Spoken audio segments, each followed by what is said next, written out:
You are listening to Veggie Doctor Radio, and this is episode number 281. Welcome to Veggie Doctor Radio. I am your host, Dr. Yami, board-certified pediatrician, certified lifestyle medicine physician, certified health and wellness coach, author, speaker, mother, wife, and human being.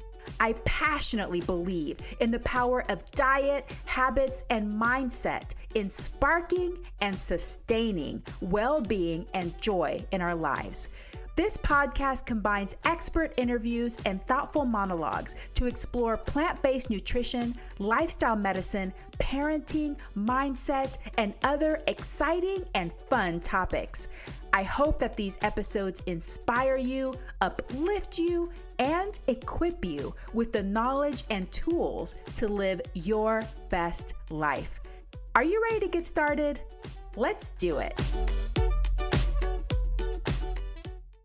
Well, hello, veggie lover. Do I have such a delightful episode for you today? So today I have Ashley Madden on the podcast. Before I tell you more about her, I want to remind you that the information on this podcast is for informational and educational purposes only. It is not meant to replace careful evaluation and treatment by a healthcare professional. So if you or your child or anybody in your family has any concerns about eating, nutrition, or growth, please consult a healthcare professional. So Ashley Madden is a trained and passionate plant-based chef, certified holistic nutrition consultant, author of the plant-based cookbook, food photographer, and former pharmacist. A diagnosis of multiple sclerosis triggered an overhaul of her personal and professional life, and ultimately, she traded prescriptions for plants. She shares her flavorful and inventive plant-based, gluten-free, and oil-free culinary creations on her recipe blog, riseshinecook.ca. Originally from Canada, Ashley currently resides in Taipei, Taiwan, with her husband Bernard, son George,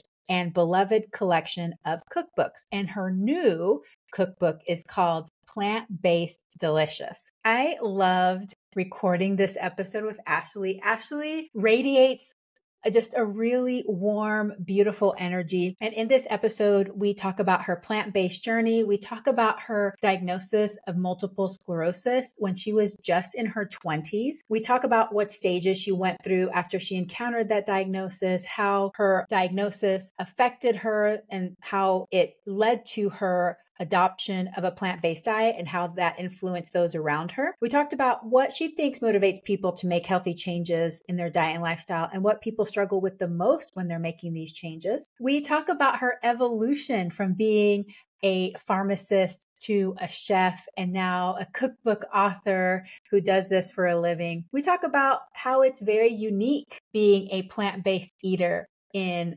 Taiwan and what are some of the great things and what are some of the challenges. And of course, we hear what she wishes more people knew and hear about her latest cookbook. She finishes off with her top 3 tips for those encountering a life-changing diagnosis and what empowered steps they can take to make changes to their diet and lifestyles. You're going to love this episode. She's very authentic. She's very real. I think there's some gems in here for those of you, especially if you are struggling with a diagnosis, a new diagnosis, a chronic condition, or if you or somebody you know has had a diagnosis of multiple sclerosis. I think this is a very powerful episode. So thank you so much, Veggie Lover, for being here. If you are a long-term listener, I appreciate you. Thank you so much for coming back again and again. And for the new listener, welcome. I'm so glad to have you. I hope you love this episode and you stick around a little bit and check out all the other episodes I have and share those episodes that you think would benefit your friends and your family. So now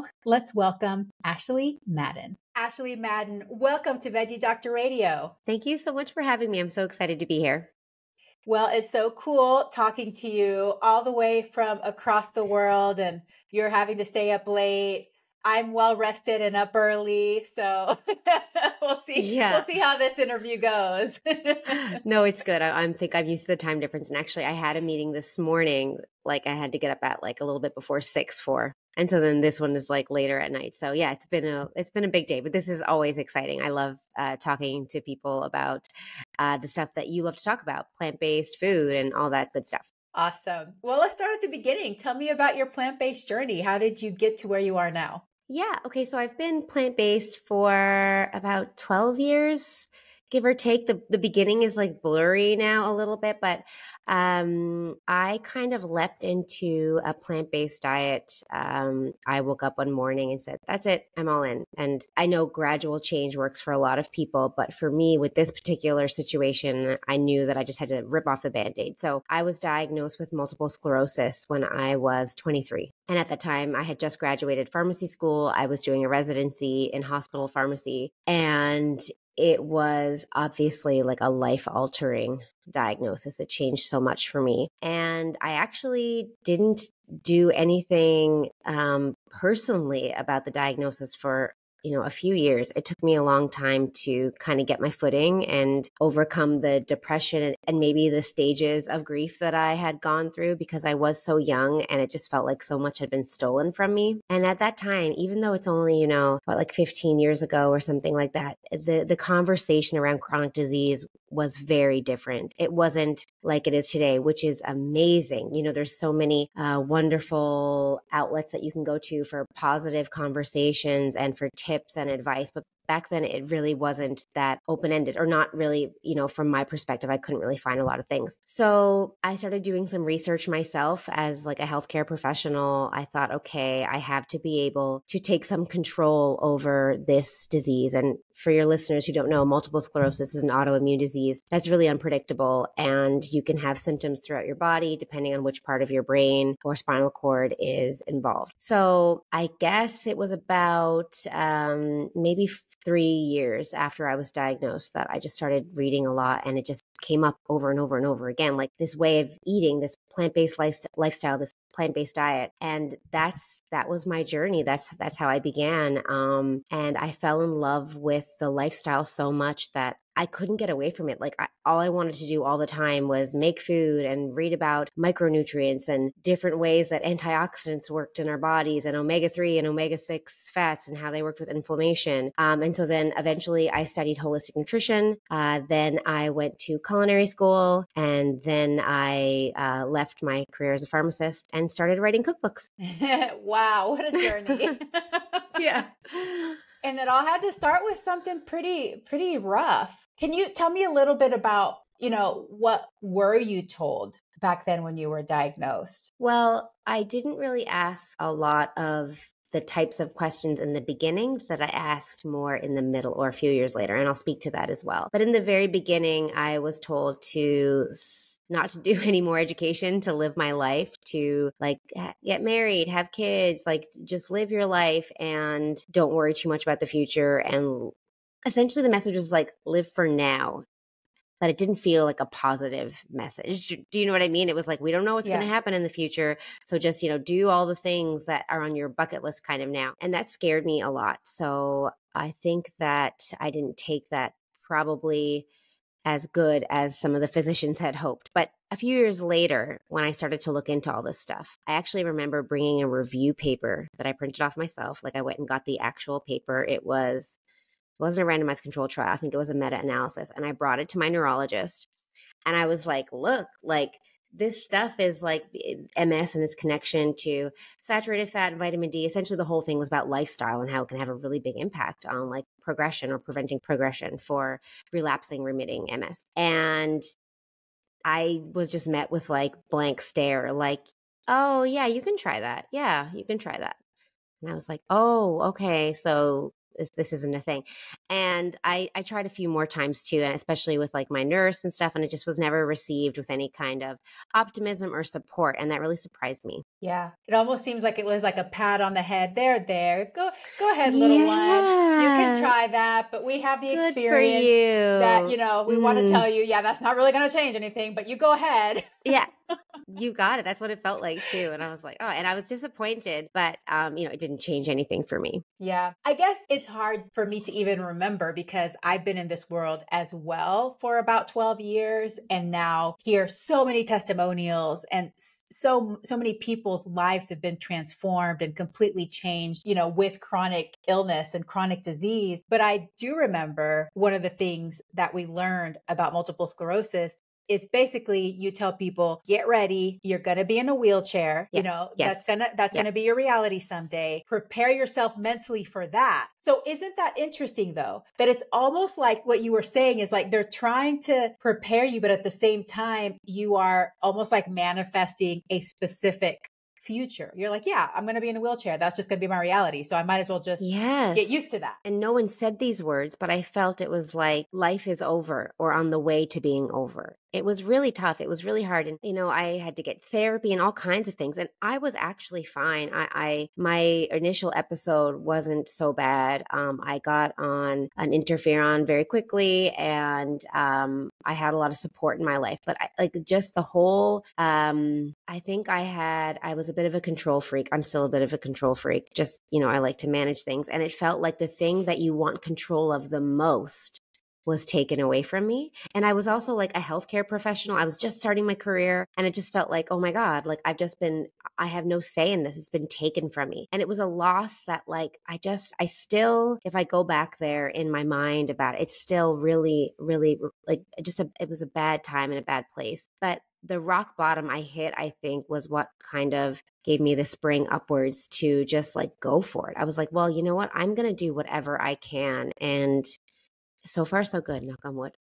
Yeah. It's almost like you were thinking, well, I have nothing to lose, right? Like it's already supposed to be pretty bad. So I might as well try to do what I can. And then like I went to like an MS meeting, a community meeting, and that was not a good experience for me because everybody there was, you know, had a lot of progression. And then I was doing my residency, and one of the doctors that I knew was like, hey, my friend's a social worker and she has MS. You should meet her. And I met her, and she was like, you know, she was probably in her 50s. She was working. She was like perfectly healthy. And just that one encounter, I was like, oh, okay. Because even as like when you learn about the disease or the condition, whatever it is in school, when it comes to like the real life experience of it, you're like, oh my God, I don't know anything. You know, like the textbook stuff, but I felt like I really didn't know anything. I felt like I was starting from scratch all over again. I love that you said that and how it was so important for you to see that positive example of what's possible. Yeah. I think of two things in that case. One, being a pediatrician, I think of parents who have a child that ends up with a particular diagnosis, whether it's a genetic disorder or a pervasive developmental disorder. And you have this automatic fear of like, okay, what's the worst possible thing that can happen?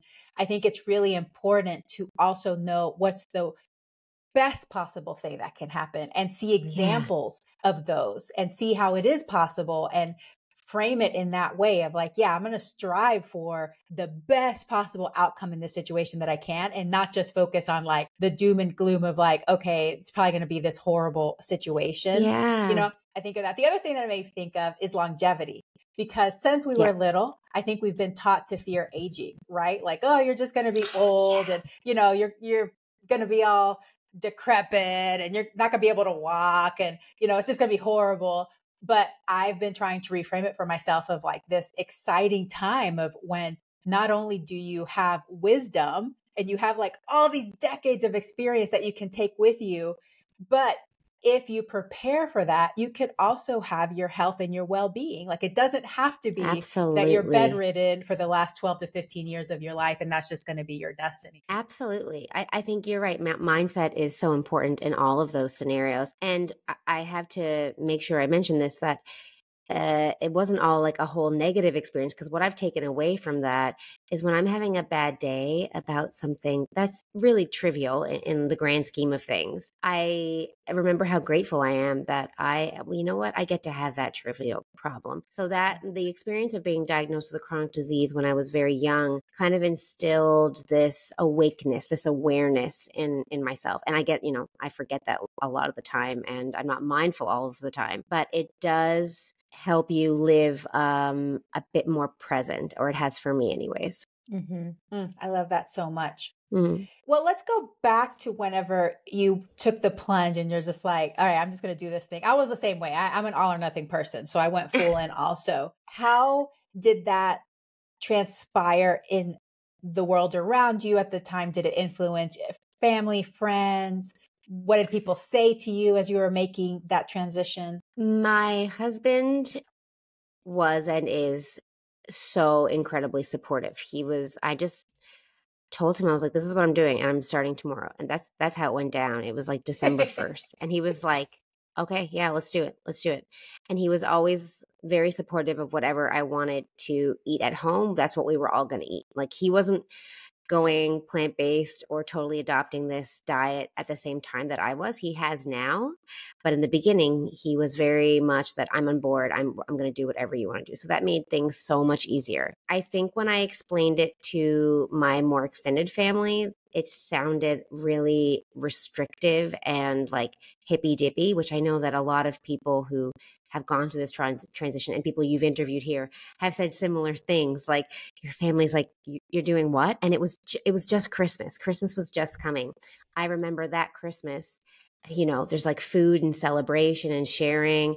And I come from a culture like many of us do where we celebrate with food and drink and indulgence. And I remember being at a Christmas dinner, a family Christmas dinner where I had and I hadn't announced to everybody what I was doing, my immediate family.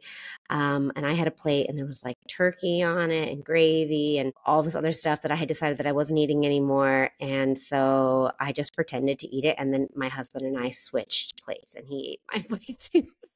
I don't recommend that that's what you need to do. But back then, again, I didn't have language to explain. I was just like, I know this is what I need to do. And it felt like too much to kind of broadcast and have to explain all the reasons at that time. Now, years later, my whole family is so supportive. One of my sisters is also plant-based. My mom is pretty much plant-based. My husband's family, they always make my recipes. Whenever there's dinner, there's always a vegan option or only vegan options. We have a lot of only plant-based dinners. So it's amazing now. But in the beginning, I was navigating it. So I didn't really know how to tell everybody exactly what I was doing because I don't think I really knew either, to be honest. I was like, I'm just going to go with this and see how it works out. Yeah, you're kind of experimenting. You didn't want to have to go through the whole trouble of like everybody questioning you and, you weren't at that place yet. And I think it's also a certain personality type that can tolerate that, especially with a lot of people around, because people get really curious, but people can also feel threatened by it, especially in those situations. Yeah. And that's when it gets to that really defensive sort of comments that you're just like, wow, where did that come from? Yeah. And then you have those well, where are you going to get your iron? What about protein? Why aren't you eating this? That's not good for you. And then you don't know how far to take it before you just agree to disagree. And then it's hard because I find it really hard to agree to disagree on these kinds of topics where I'm like, but no, I can't. We're not agreeing to disagree because you're wrong. Or just like, I'm like, I need to educate you. And I want to pull up like a documentary or put on like a Forks Over Knives documentary or like read a passage from a book or like take out a chart of like omega-3 and omega-6 fats and how they work. Like I just get very pushy about it. And so sometimes I just avoid the conversation because I'm so eager to educate people about it. I love it. My husband would probably say, I can't agree to disagree on anything at all. So I understand you. Okay, great.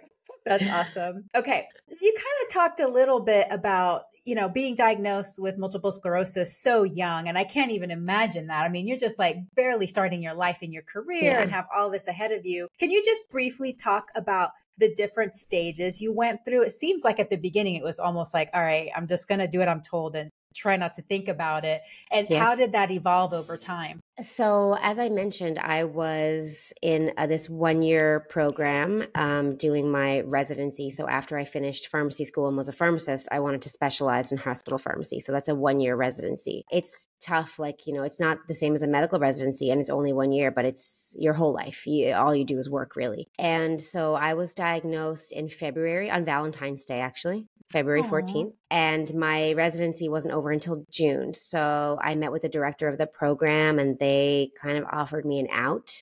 And they said, we understand what's going on. Like you can definitely leave and we'll make an exception. And it was really tempting because I just was in so much despair and shock. But also I knew that finishing it was probably better for me. It took my mind off of things. So I kind of put my head down and just worked. But my mental health was in the gutter. It was hard, I think, to articulate actually how I was feeling. So that was the beginning. And then when I finished my residency, I took 3 months off. I went on a trip with my girlfriends. I think I kind of swung between depression and crying and feeling very lost and being like, and like positivity and ignoring it and just like moving on with my life. And so then I decided to just ignore it. So I actually specifically remember when MS commercials would come on for MS Awareness Month and things like that. Like I couldn't watch them. Or if there was a TV show and a character was introduced and they were in a wheelchair, I was like, I bet you they have MS, right? And then the storyline would progress and I'm like, of course they have MS. And I couldn't watch it. I was so triggered. And I think some of your listeners might feel the same about, if any of them are dealing with other chronic diseases. It's really hard to not put yourself in the most negative light, to assume what you said earlier, to just assume, okay, what's the worst thing that can happen? That's what I'm trying to avoid. And then I just got my energy back. I was moving into acceptance, I think, really. Okay, this is my life. And my husband came into my life as well during this period of time, who was amazing. And I remember when I told him that I had MS, we were friends for a long time before we became romantically involved. And we were out to lunch and I told him that I had multiple sclerosis and I just started crying. And he was like, are you going to die? He's an engineer. He knows nothing about healthcare. So I'm there crying and he's like, are you dying? And I was like, no, I'm not dying. I had to explain to him what it was. And he's just like, oh, okay, well, we'll work through it. And it was just like the kindest thing ever. And just little things like that. I think having my husband in my life really changed a lot for me in terms of how I was going to move forward with the disease. And little by little, I just felt more empowered to look into things, to do things differently, to meditate, to get up earlier in the morning and exercise, to journal. And then it moved into food. And, that was a series of random cookbooks that I would buy, or reading about inflammation and how it affects, everything. As a pharmacist, I remember thinking like, how did I not know this already? How did I not know this already? So that's kind of the journey that I went through. And then when I got going with it, I just knew that this was the thing that I needed to devote myself to. I love that. I love that story. And I love how you brought up your husband's perspective too, because isn't that so refreshing? Yeah. That it takes sometimes somebody outside of your own brain to be like, oh no, we're going to work through it. It's going to be fine. I mean, you're not dying right now, right? Okay. Yeah. We're going to work through it. And then you're just like, oh yeah, we can get through this. So that's so nice that he was able to kind of pull you out of that and be like, we can do this. Yeah. It was a moment. I'll never forget it, really. And so I credit him with a lot of my momentum in the beginning, and really just like putting so much energy and effort into figuring out what I was going to do. And then the enthusiasm I had for it afterwards, where I was like, I want to shout this from the mountaintops. Like, I want to help everybody learn how to eat better for themselves, chronic disease or not. Yeah. You said something really important, which is, how did I not know this already? And I think that that's something that we ask ourselves and that people ask us all the time as healthcare professionals, people in the healthcare world. How do you not know this?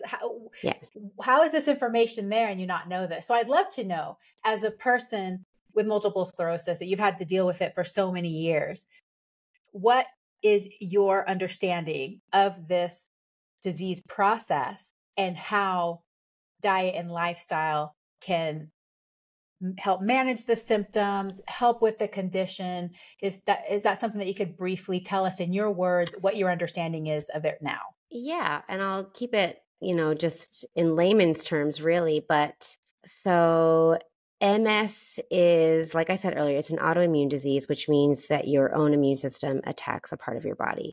There's many different autoimmune diseases. Rheumatoid arthritis, your immune system attacks your joints. There's like so many. Psoriasis, your immune system attacks your skin or your skin cells. Very broad statement there. But with MS, your immune system attacks your central nervous system. So it can be anywhere in your brain. And depending on where you have this attack, which is essentially inflammation, you'll have different symptoms throughout your body. So for some people, it might be they lose feeling in an arm. For some people, it might be losing vision. For other people, it might be some muscle spasms or loss of sensation in a part of their body. And there are different kinds of MS. I think the most common kind is relapsing remitting, which means you have an episode, which is one of these inflammatory periods where there's inflammation in your brain, and you have that, and then you have symptoms, and then you recover from it. And so, and that's a relapse, and then it settles down, and that's the remittance.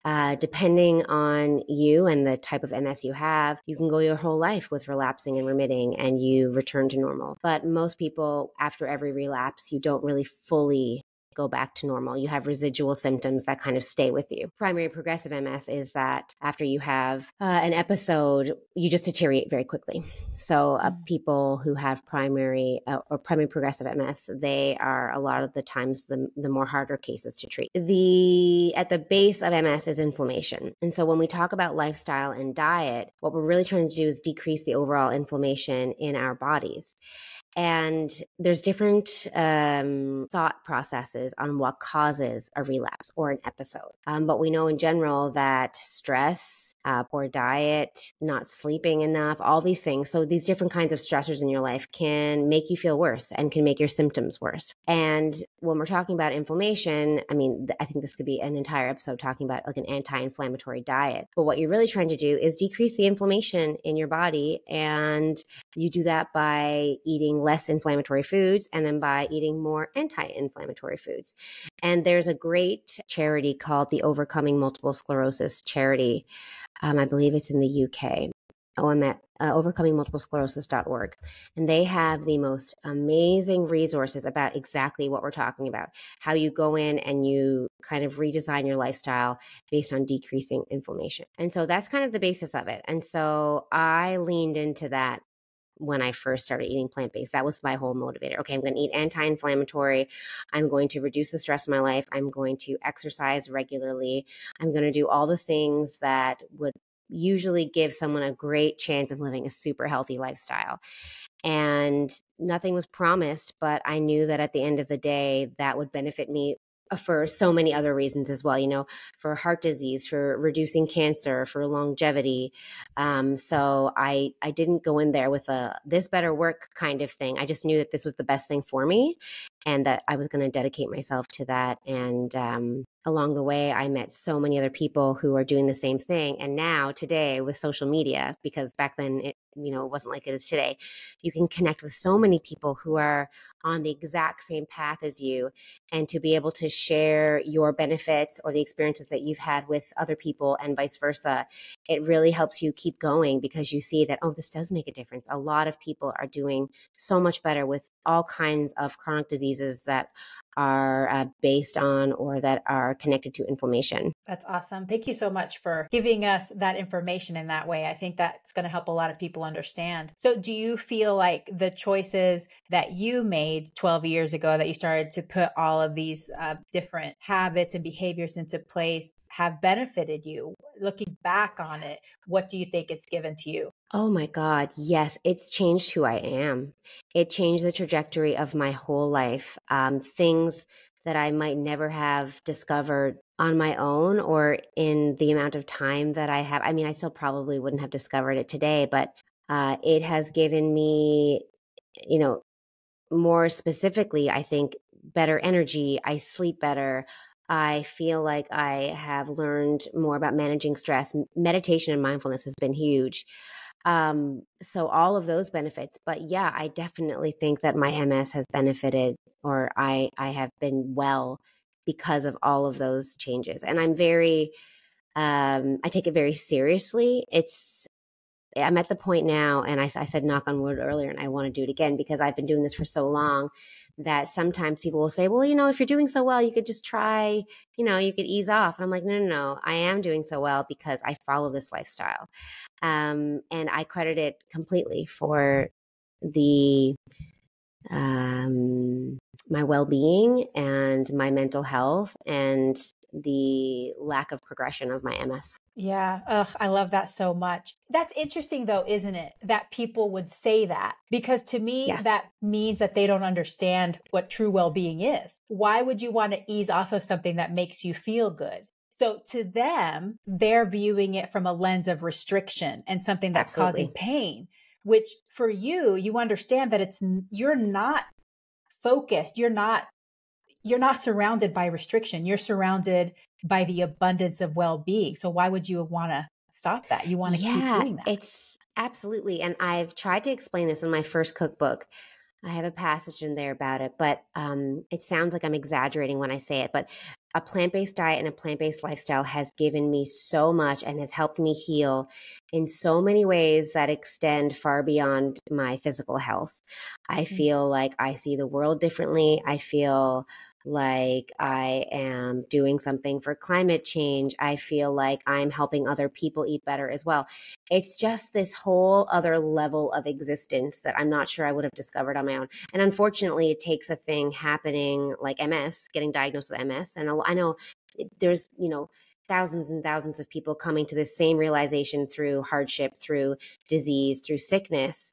But that's what it took for me to go on this other path. And I think that for anybody listening, if they're in a similar situation, that like it seems hard in the beginning, but it is the path forward. It is where you find answers and almost like a freedom. I keep saying that word, but that's how I feel in this lifestyle. Yeah, that's so well said. I love that. That's a perfect transition to my next question, which is, what do you think motivates people to make healthy changes to their diet and lifestyle? Yeah, a lot of people that I work with, it's an unfortunate health situation, being diagnosed with chronic disease, heart disease, diabetes, obesity, MS, arthritis. Those are big ones. So health issues. But I've also seen that, when someone makes a change, it kind of has a domino effect. And I think some people see what other people are doing and they're like, oh, I can do that. You're doing that? Oh, I mean, if you're doing that and you're feeling this way, then maybe if I do that, I'll feel this way. That's how it's happened with a lot of people in my close circle. I never preached anything to anybody, but I know that how I ate and how I prepared my food influenced how other people did as well. So I think that is the big one is the health issue. But I think a lot of people are also getting curious now, which is really great because, again, of social media, YouTube, sharing podcasts and videos. I think people are curious about the hype that's around different ways of eating, especially plant-based, because it is getting so popular, which is amazing. Yeah, you're right. I was just thinking that by example, just by leading our lives and being joyful and feeling good and being Yeah. in that well-being, we're empowering and inspiring people. And it's kind of putting that seed in their brain too, like, well, maybe Yeah. this could work for me. And then that creates that ripple effect that goes on and on and on. But I think you're also right that pain is a big motivator, right? It's like one of the biggest Mm, motivators. And so whether it's the pain of our own health condition, our own just not feeling good, some people are just motivated by the fact that they're fatigued and they don't feel good. They want to do something that will help them feel better and have more yeah. energy, or they get a specific diagnosis. Or some people, it's the pain that they feel for the planet and the things that are, Yeah. like all the things that are happening to a planet, or the pain that they're feeling from empathy from the animals. So I think you're right. Pain is a really big motivator. So what do you see that people struggle with the most when they like decide, okay, I want to make these changes. Now what? Where do they That's a great struggle? question. I think the first thing that people struggle with is what changes. There is so much noise in this arena right now about what to eat for which reasons, whether it's like vegan, plant-based, there's a lot of other, paleo, keto. I think that it can be really confusing to separate like science and really sound health advice from like trends and things that are happening. Um, in this day and age and which one seems like it's the right thing to do, because convenience comes in as well. And some of these trendy diets seem like they're more convenient as well. So I think the first thing that needs to happen is kind of getting clear on what to listen to, which can be really hard. It can be really hard, but forums like this, podcasts and things help. But I think once someone has already decided that they want to go plant-based, I think it can be overwhelming on how to start. Like, do I need to know everything all at once? Should I go study this for 6 months and then start? Or should I just buy a cookbook? Or should I follow this, this YouTube cooking channel? So I think where to start is the biggest hurdle for people, and the fear of failure around that. And that's what I love to talk about, because there is no failure. Showing up and trying it is already winning. And when I had this conversation with people, I like to suggest that they just start with one recipe. And I think a lot of people have questions about ingredients and like, well, what's this? And what's nutritionally aced? And how do I use miso? And where do I get that thing? And they look at all these different recipes at once and get overwhelmed. But if you take it one recipe at a time, you kind of get the education through just focusing on one recipe for one dinner, for one breakfast, or for one lunch, and you learn as you go. So I think that is the best way to approach that confusion that happens in the beginning. I love that. Well, obviously you're very passionate about food and know a lot about it. So have you always been a good cook? I mean, how did you go from this road of being a pharmacist to writing cookbooks and, becoming a chef? No, I was not always a good cook. I didn't cook a lot at all in my teens and early 20s. I ate lean cuisines and frozen vegetables and like a lot of Subway. But I was always interested in cooking. I remember, oh my God, I don't know when Rachel Ray started, but I remember when I was very young watching her cook something, and I was like, wait, you can make like sauces from scratch? Like, I had never seen that. I didn't grow up my mom cooked, my family cooked, but like it was, similar meals, meat and potatoes kind of thing. So when I saw someone making like a homemade pasta sauce, I was like, what? You can do that? And I just remember being so fascinated by it. And I was always very much in love with the culinary arts. And in my first year of college or university, I met with the counselor because I was very confused about what I wanted to do, which path I wanted to pursue. And I did all these tests. And so you go back a week later and you meet and they give you the results. And my number one match was the culinary arts. And that was when I was 19. Oh my goodness. I know. Then what happened? I was like, well, that's not a job. Like, and I say that respectfully because I was like, well, what does that mean? I don't even like, would I work in a restaurant? And I was very academic and I had done very well in school. So I was like, okay, well, that was a waste of time. And then fast forward 11 years and I am in New York City in culinary school, which to me is just like the wildest like story. And, everything comes full circle. So no, I wasn't always interested, or I wasn't always a good cook. But I was always passionate about it. I think it was an area of my life that I hadn't tapped into.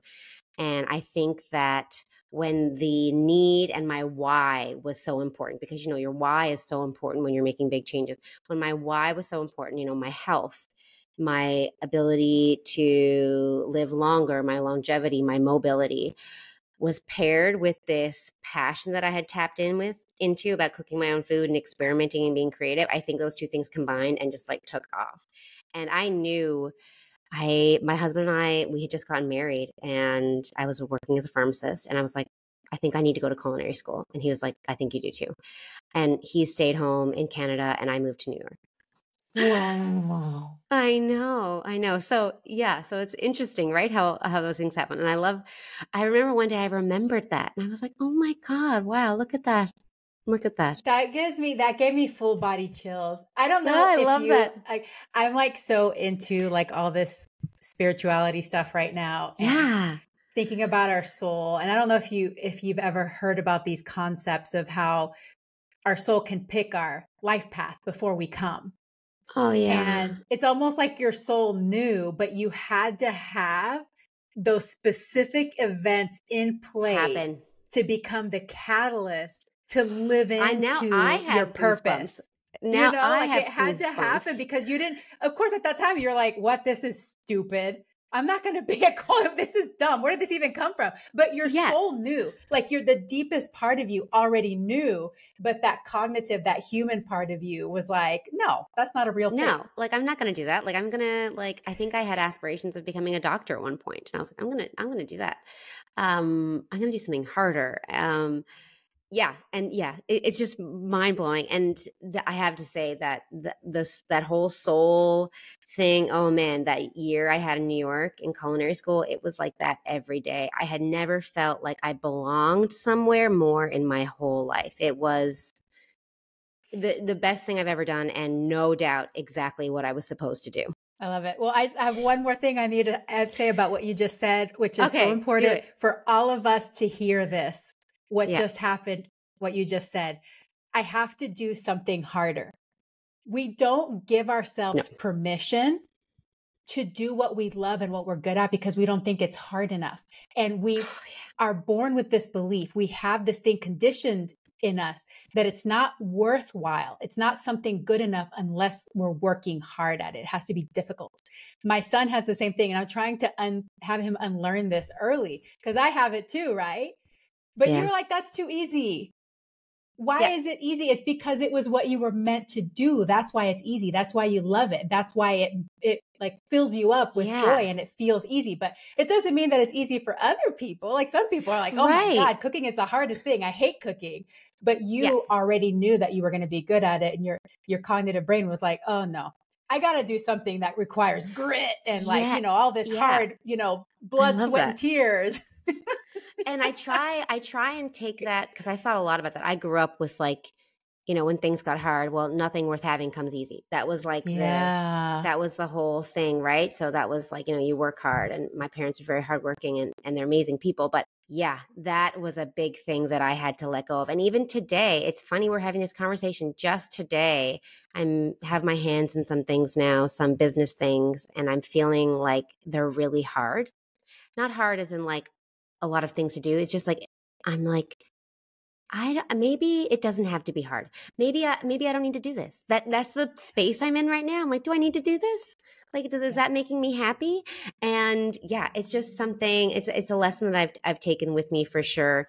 And if I don't stay aware of it, you can slip back into that mindset, especially if you grew up with that. But I love that you're doing that with your son, because I have a 1-year-old, a 1.5-year-old, and I want to be able to teach those kinds of things as well. I love that. Love that. Yeah. The conditioning runs deep though, like we have to be deliberate about unlearning those things. Ooh, wow, this is great. Great stuff. Okay. So we'll go back to your cookbook, but before we get there, I'm very curious because you live in Taiwan.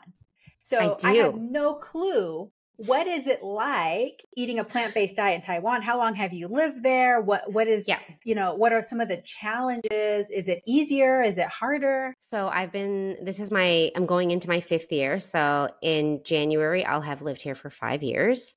We didn't anticipate living here for 5 years. We thought we'd only be here for 2 years. We came for my husband's work. And we decided to move here without ever coming. Or without me ever coming. My husband had come, and we love it. It's the best. In terms of eating, in the beginning, it was a bit challenging because of the oil. There's a lot, not so much the vegetarian or the vegan part. There's a lot of Buddhist restaurants and those kinds of things, but everything is fried. There's woks everywhere, a lot of oil. But like over the last 4 years, there's so many vegan restaurants now that are amazing, that do just like the best fresh foods, like raw avocado wraps and like bibimbap bowls that are vegan, and they're gluten-free baked goods that don't use oil. There's so many more options here than where I'm from. I'm from the east coast of Canada, and also fresh produce is so much more easily accessible here. There's so much fresh produce. And the quality is amazing. Some things that have been hard to find have been maybe certain like whole grains. Like I order my buckwheat online, I get that delivered, and almond butter. Sometimes when I find it, I'm like that person who like selfishly like takes like 6 the whole jars thing off the shelf. Yeah. So but like, things like tofu and miso and tempeh and soy milk, all that stuff is just like readily available. And yeah, the fresh produce is just amazing. The greens, there's greens here that I had never even heard of. I go to the grocery store or go to a market and I am, I have to ask, like, what is that? I don't even know what that is. And the same thing with mushrooms. There's so many more mushrooms than I ever knew about, and they're delicious. And then a good thing in general is that things are seasonal here. So for example, mangoes are in season right now. So I have a lot of mangoes and I do mango things. But, in a few months, I won't be able to find a mango anywhere. It's very rare that it'll be flown in from somewhere. And if it is, it's outrageously expensive and you wouldn't even consider buying. And by outrageous, I mean outrageous. I once found a package of grapes and I took a picture that were $92 US.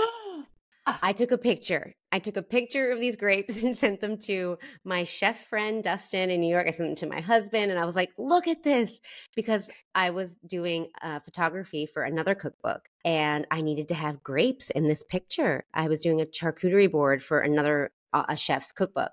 And I was like, I cannot buy these. I'm not doing this. Anyway, so things like that can be challenging for recipe testing and for photography, which is two things that I do all year round. So sometimes I have to be creative, really creative. Photoshop. And Photoshop would have been cheaper at that point. Photoshop, changing the recipe. I've changed the recipe before. I'm like, you know what? There's kale in that. I can't find kale. We're using spinach. Spinach is now going to go in this recipe. But yeah, overall, I know for a fact that when I leave here, I will mourn and I will realize how lucky I was to have so much delicious, healthy produce at my fingertips and everywhere. Yeah. Yeah. I can't even imagine all the amazing different types of fruits and vegetables that you have there that we've never seen in our lives. I didn't even talk about the fruit. Like, oh my God, fruit on the next level. I'm from the East Coast of Canada, where like, we get all of our fruit shipped in pretty much, or most of it. And here, like the dragon fruit and the passion fruit and the mangoes and like stuff I've never even, custard fruit. Like it's just stuff that I'd never even heard of. And I'm like, what is this? I bring it up and I'm like, what? And it's in the fruit section. I know this is a fruit. What is this? And it's just amazing. It's amazing. Yeah. I'm from Panama originally, and I'm so snobby about some fruit because anytime somebody says they don't like mango, I'm like, you cannot say you don't like mango until you've actually had a fresh mango off the tree. Then after I've seen that you have in fact had a fresh mango off the tree and you don't like it, I will accept it. And then think that they are wrong. Yeah, you're wrong. Yeah. You do like it. Fresh mango. Yeah, that's something. The mango here is just like next level. Like you don't want dessert mango. You're just like, I'll just have a mango and I'll eat an entire mango easily. And my son is currently obsessed with mangoes. Actually, just before our call, I made a mango chia pudding. Oh, yum. Delicious. Oh, this has been so great. Ashley, what do you wish more people knew? I wish more people knew the power of diet. I wish more people knew how important it was what we put into our mouths, what we put into our body. And I think that the repetition about it has dulled its importance, has dulled the message. But, food is medicine. And that is true.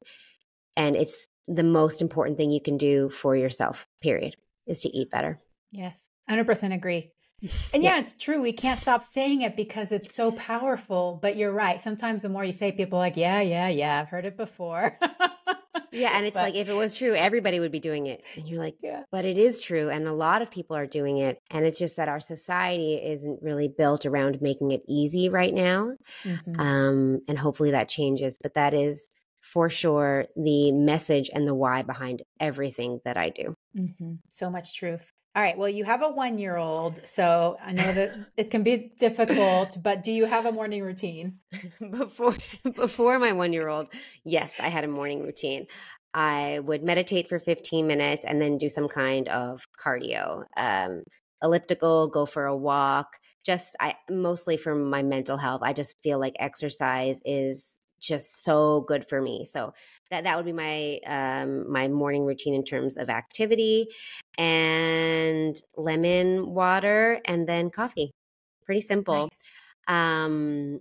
With a 1-year-old who currently wakes up at 6 o'clock, or earlier, no matter what time he goes to bed, like twice in the last month, I've gotten up at 5 o'clock before him, and I've done some yoga and like sat by myself for 10 minutes. I'm like, this is what I need to do. I need to do this more to feel like I'm ahead of my day. But then he just beats me to it. The next morning, he'll get up at 5:15 and he's like, no, I heard you open your eyes. So I'm up now too. So right now my routine is just getting him up. And the first thing he wants to do when he wakes up in the morning is have a banana. So we have a banana and we sit down and play for a bit. And most mornings, my day starts with a bottle of water and a coffee. Nice. Yeah. Well, it's such a special time to have a little alarm clock baby, and it doesn't last forever. And then when they're teenagers, it becomes the opposite. You have so much time in the morning because everybody's still snoring until like 9 o'clock or 10 o'clock. So don't worry, you'll get that time back. But it's so wonderful to have your little monkey minion who likes his banana in the morning. So cute. Yeah. Ashley, tell us about your cookbook. Where can listeners connect with you, and what other products or services do you offer? So my cookbook is Plant-Based Delicious. I'm not sure when this episode is going to air, but I just got my shipment today. This is my first time. I just got this. Nice. So this is my cookbook, Plant-Based Delicious. It's my second cookbook. It is, all the recipes are plant-based, gluten-free, and with no added oils.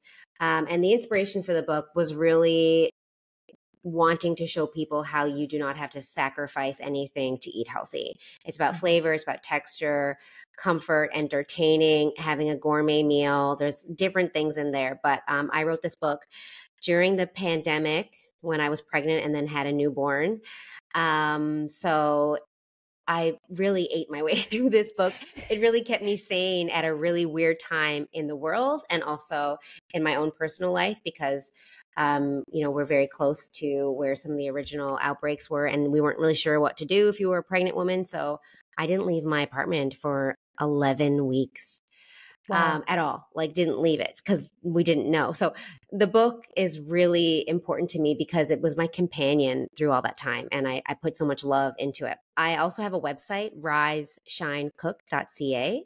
And I spend most of my time there and on my email list and on my newsletters. So I send out recipes every week. So signing up there is probably the best way to get some of that.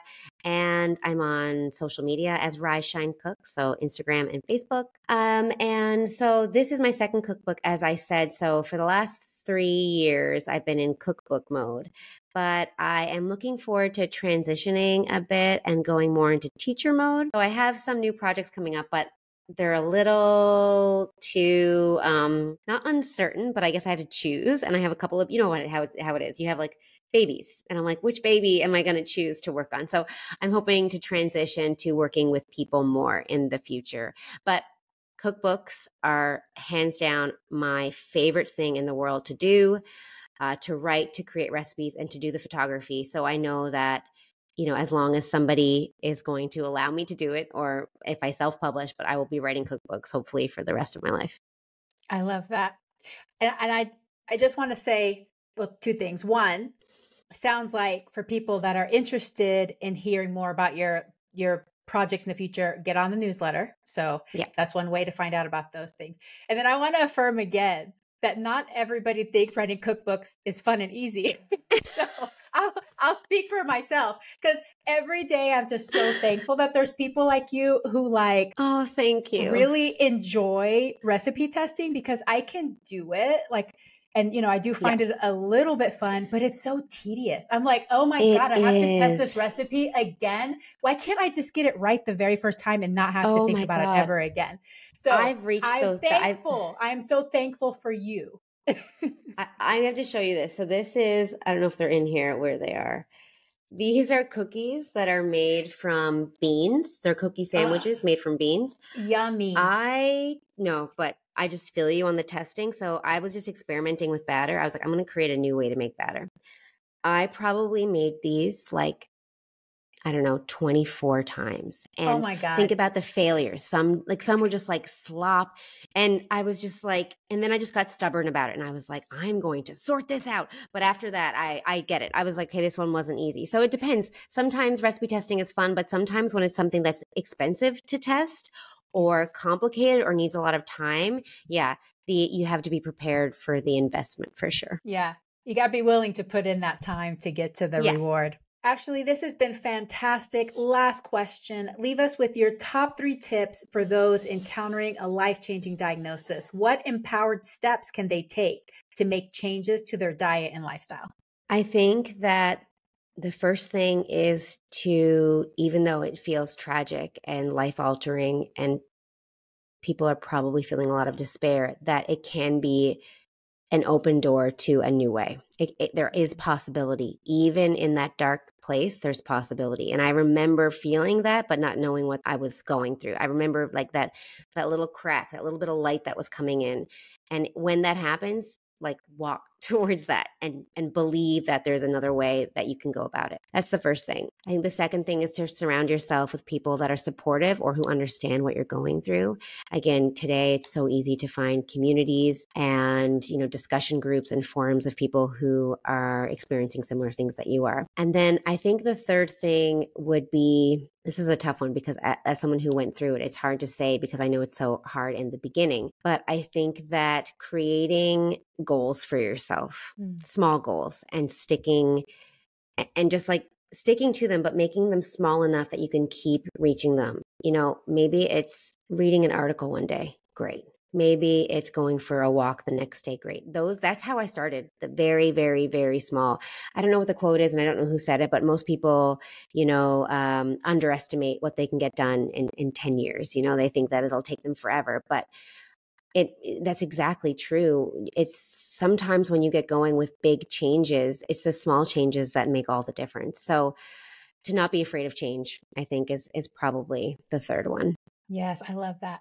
And big changes are built upon small, consistent changes.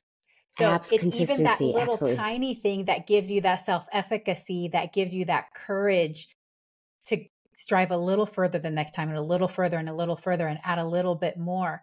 But you have to start somewhere. So I think you have to setting start goals and setting some kind of vision of like, okay, tomorrow I'm just going to do this one thing. I'm just going to connect with this one group. I'm just going to put this one post in this forum or whatever it is, that one tiny thing, it will build upon and build upon and build upon. So and to not compare your beginning to someone else's middle or like way past the middle, because today it's so easy to just pick up your phone and be like, oh, well, they're doing this and they're done. They make it look easy, but you don't know how long they've been doing it or what's going on in the background. Like for anybody with MS who's like, oh, well, she's doing all this stuff and she's got it figured out. But I don't, first of all, I've got some things figured out, but stuff changes all the time. But, I'm here, 15 years with MS and you and I are having a conversation. So that's a really important one, is to not be intimidated by, or kind of even just engage in comparison. Yeah. Because it's not real. The best is just don't compare. I mean, it's hard not to, because it's very tempting as humans to, but it usually leads to some sort of distress at some point. And discouragement. You're like, well, why bother? But but it's not true. Ashley, this has been fantastic. I'm so grateful that I met you, and it's just been such a pleasure to hear your story and all of the positivity and love and compassion you're putting out into the world. And I can just tell that you're so passionate about this and that you've touched so many people. So thank you so much for everything that you do. I hope to meet you in person someday. And I hope that you have a very plantastic evening. And then I hope it spreads into your next day as well. Thank you so much for having me. I've enjoyed this so much, and I'm so grateful to have met you as well. Hey, veggie lover. I hope that you loved today's episode. Will you take a second and do me a huge favor? Please subscribe to my podcast so that you never miss an episode. You're the reason I'm here, and I want to share it all with you. Thank you for listening, and have a plantastic day.